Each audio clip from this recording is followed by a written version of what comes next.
Today on Chloe's Inbox. Dear DJ Chloe, magandang araw po. I'm writing to you today not just as a listener but as a mother.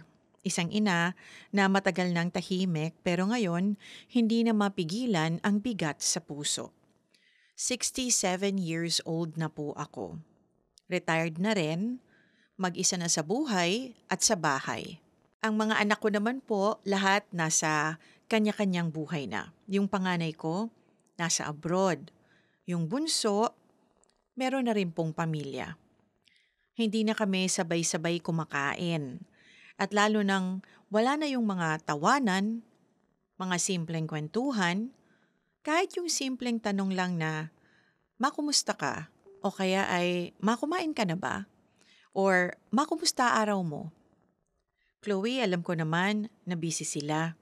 Alam ko rin hindi na ako ang priority ngayon. Pero sana, kahit minsan, maalala pa rin nila ako. Hindi na uso ang sulat.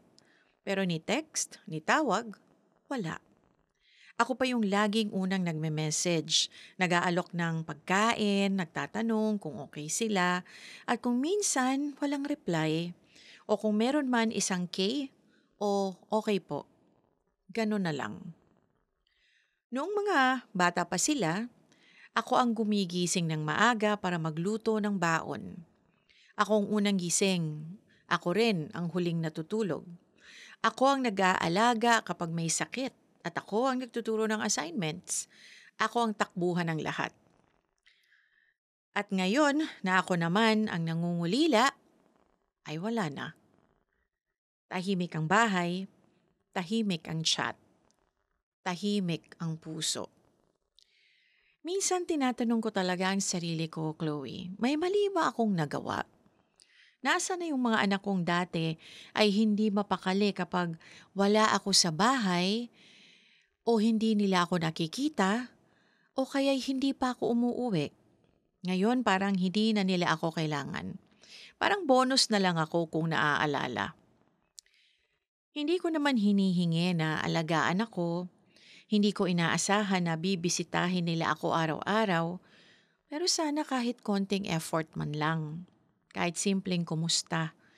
Kahit tawag man lang sa tuwing may okasyon. Kahit once a month. Nakapaisip ako, ganito ba talaga kapag matanda ka na? Ganito ba yung tinatawag nilang utang na loob? Hindi mo dapat hilingin pero kung walang bumalik, ikaw ang masama kapag nasaktan? Hindi ko alam kung dapat pa akong umasa. Pero Chloe, sana mapakinggan nila ito. Sana marinig nila ang boses ng magulang na hindi nanghihingi ng grand gestures, kundi konting oras lang.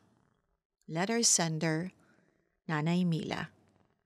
Hi Nanay Mila, gawa ka kaya ng chat group, tapos i-add mo silang lahat dun. Kasi isang paraan yon para, for everyone to keep in touch and, to remind everybody that we are family. So, gawa ka ng chat group. Pero, thank you ha, not just for your words, but for your honesty. Ang sakit lang talagang pakinggan ng mga sinabi mo kasi alam ko hindi lang ikaw ang nakakaramdam niyan eh. Maraming magulang ang tahimik na lumuluha sa likod ng mga picture frames na wala ng bagong laman. So let me just tell you this, okay? Hindi po kayo nag-fail, hindi po kayo failure. Ang pagmamahal mo po ay sapat.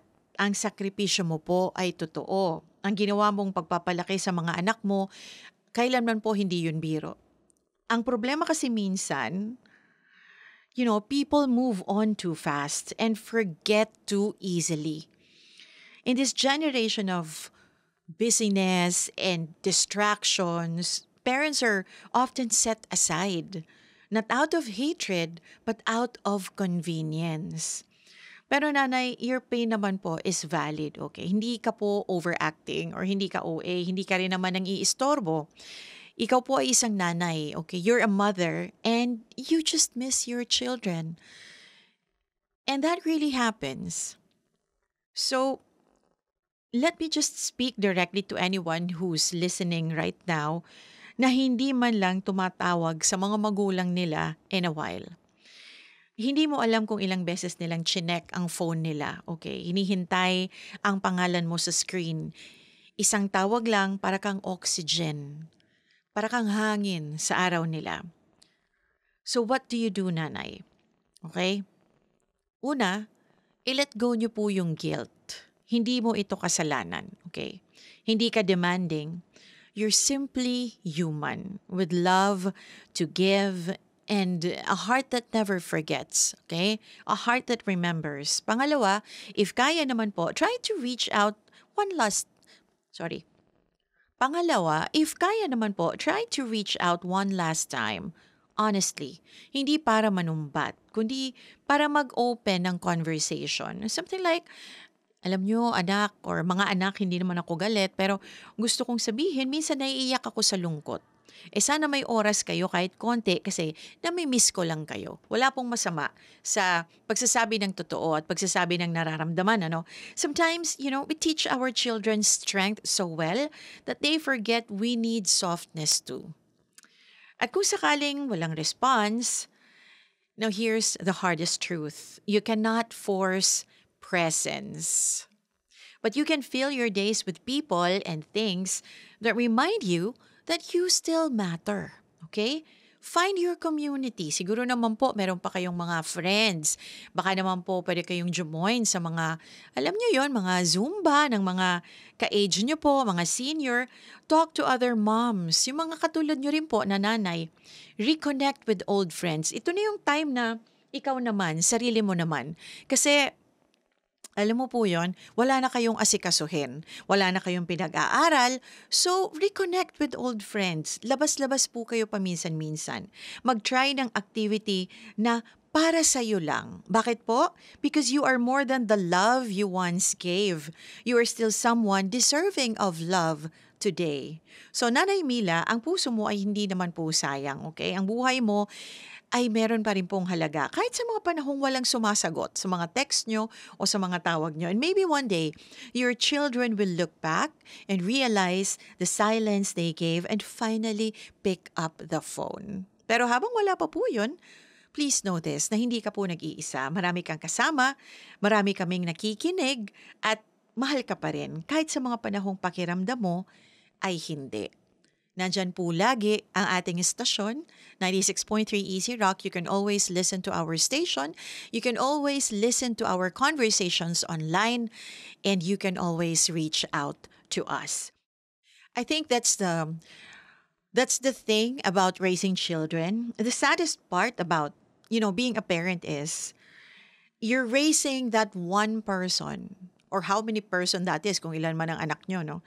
You're raising that one person or one thing that you cannot live without to be able to live without you. So consider yourself successful in being a parent because you have taught them well that they can fly on their own and that you've taught them well how to fly. So ngayon, focus ka naman po sa sarili mo. I know you miss them. They're just one chat away, one text away. But please, find something else to do para rin po sa sarili mo. Thank you so much, Nanay Mila, for your letter. This is Chloe, and this is our Chloe's Inbox for today. Hey, thanks for watching! For more exclusive videos and Artist interviews, you can check out our videos by clicking here. And don't forget to follow us on our social media accounts too. Links are in the description below.